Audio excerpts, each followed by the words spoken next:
So I had an entirely different topic picked out for this week, but then I heard the news on what was going on in Wall Street, and I thought this is a great use case for us to explore the topic of ethics. So like many of you, I've been watching what's been going on with a lot of interest, and if you aren't up to speed on what's going on, I'll try to summarize it as best as I understand it. I think it's safe to say that most people hold Wall Street bankers in fairly low regard. So when anybody scores a win against them, it seems like a lot of people tend to cheer.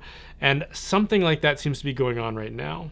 The simple explanation that I can muster is that a group of independent investors, let's call them the little guys, got together on a subreddit, which is like a group on the social media platform Reddit, and started to hatch a scheme to exploit an investment practice that is commonly used by these hedge fund investment types that they consider itself to be exploitative. So these little guy investors, they all got together and they picked a stock that was unlikely and low value, and they coordinated their efforts so that they would all invest in it at once and boost its value.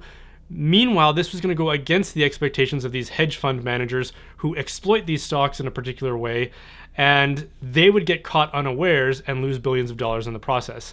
And that seems to have worked so far. So cue everybody from the left and from the right and from the mainstream and from the independent media who are all cheering along now that the rich are finally feeling some pain, or so the narrative goes. So in my curiosity to try to understand what's going on, I thought I'd log on to Reddit for the first time in a long time. It's a website I used to frequent, but I backed away from just because it's so addictive and such a time-consuming thing.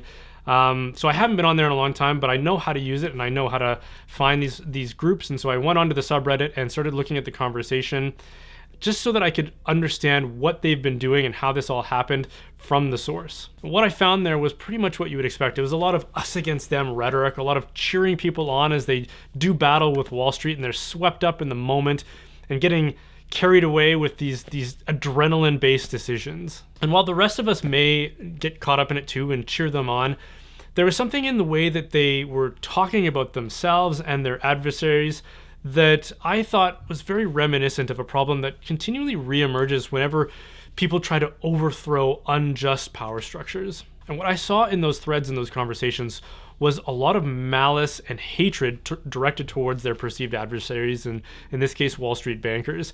And don't get me wrong, it's not hard to understand why that is. As I already said, a lot of people seem to hold Wall Street banker types in low moral regard. And there were a lot of people in these threads that were sharing personal anecdotes about how their families' lives were ruined in the last crash, like say the 2008 housing crisis. And a lot of that was caused by unethical and exploitative investing practices. So for a lot of people, this is personal and it's easy to sympathize with. What I want to explore in this commentary is whether this approach is productive in combating the evils that we perceive in the world, or whether it just replaces the evils that we oppose with more of the same kind of evil.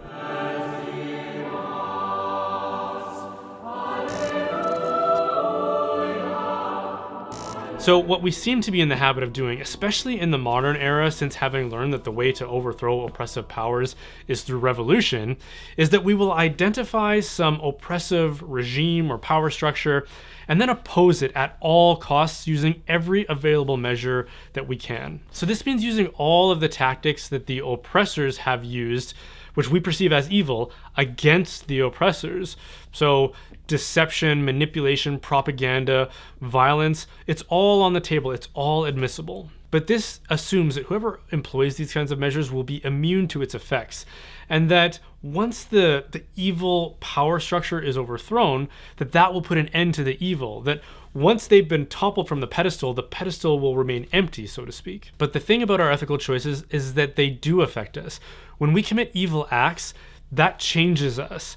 For one, we are desensitized to it, so it no longer has that sort of taboo that it might have otherwise had, and we're more inclined to do them again because we've already crossed this line that we had already set for ourselves that would have otherwise deterred us. If I could use a metaphor, it might be something like a wine bottle. So the more you and I embrace and invite evil into our lives, but through the endorsement of our actions, the more it becomes a part of us and a part of our character. Kind of like a wine bottle getting filled up with sour wine. We are kind of like vessels in that way. Our experiences shape who we are. So if we deliberately expose ourselves to evil through our own choices and actions, then it becomes a part of us and a part of our character. So in the case of this Wall Street drama, I saw a theme in the conversations that was going on Reddit, but there was one particular post that stood out for me in the way that it definitively captured the mood. They said something like, to defeat Wall Street bankers, you have to become like them. You have to become singularly motivated by greed without a single shred of mercy. So the logic in this seems to be kind of clear, I guess. It's to defeat the thing that you hate, you have to become the thing that you hate and thereby reduce the presence of the thing you hate. I don't know. I think the problem with this approach is fairly obvious. If you embrace the thing that you hate, whatever evil it is that you perceive, then you will become it. And even if you're successful in overthrowing those who would employ that evil, you will only replace them with yourself. The evil, which might be violence, malice, oppression, deceit, it will remain intact. It will just find a new host, which is you. And history has tried to teach us this lesson over and over and over again. So take like the French Revolution as an example. The revolutionaries perceived decadence, greed, disregard for their fellow man, and gross inequality in the reigning imperial regime of France. So they overthrew it, but in the process embraced everything that they hated about their enemy, such that they eventually turned their sights on the people with their own murderous terror and oppression. The same thing happened with the Russian Revolution, the Cuban Revolution, the Chinese Revolution. The same thing happened in Venezuela, and the same thing happened in Zimbabwe and countless other places, and on and on. But here's where it gets tricky. It doesn't mean that we can't commit certain kinds of evils if it might bring about a greater good. So, for example, if I was living in the time of World War II and I was hiding Jews in my house and the Gestapo showed up and started asking questions, assuming that my courage held out, I'd like to think that I would have lied to them. If someone were attacking me or my family with the intention of inflicting serious harm or even death, I would be justified in using proportional violence against them. And if Wall Street bankers really are as bad as everybody believes them to be, then they could probably benefit from a dose of their own medicine. But here's the key. Notice that I said benefit from it, and I wasn't being facetious. When we perceive some evil, our opposition and our animosity should be directed towards the evil itself. It should be directed towards violence, greed, lust, and deception. It shouldn't be directed towards those who commit violence, greed, lust, and deception. Our malice and our hatred should never be directed towards other people, because if it is, and we act on it, then we will become the kind of people who maliciously hate other people instead of the evil itself, and as a result we will continue to perpetuate that evil that we supposedly hate. If we want to remove the evil that we perceive and that we hate in the world, we have to refuse to be its next host, and the way to do that is by not committing evil acts out of malice or hatred for other people.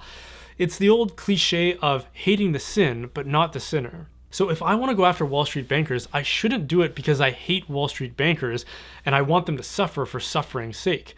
I do it because I hate greed and exploitation, and I want those bankers to learn a moral lesson about why they shouldn't embrace greed and continue to perpetuate it in the world. If I do it out of sincere love for my fellow man, some of whom are being exploited and some of whom are doing the exploiting, then I will immunize myself against becoming the next one who does the exploiting. Our motives are what distinguish the outcomes here.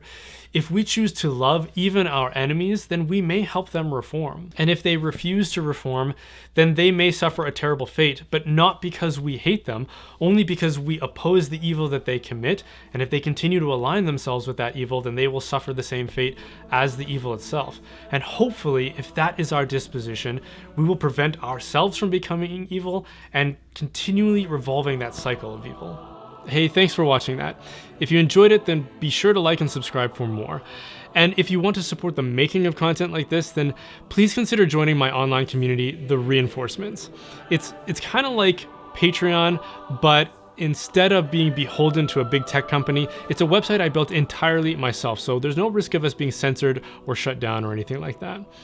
There are hundreds of people who have already signed up, and our mission is to renew and reinforce the church. So if that's you, then come check it out. As an added bonus for certain tiers, I will also send you a gift box from Glory and Shine, which is a Catholic, family-owned and operated company.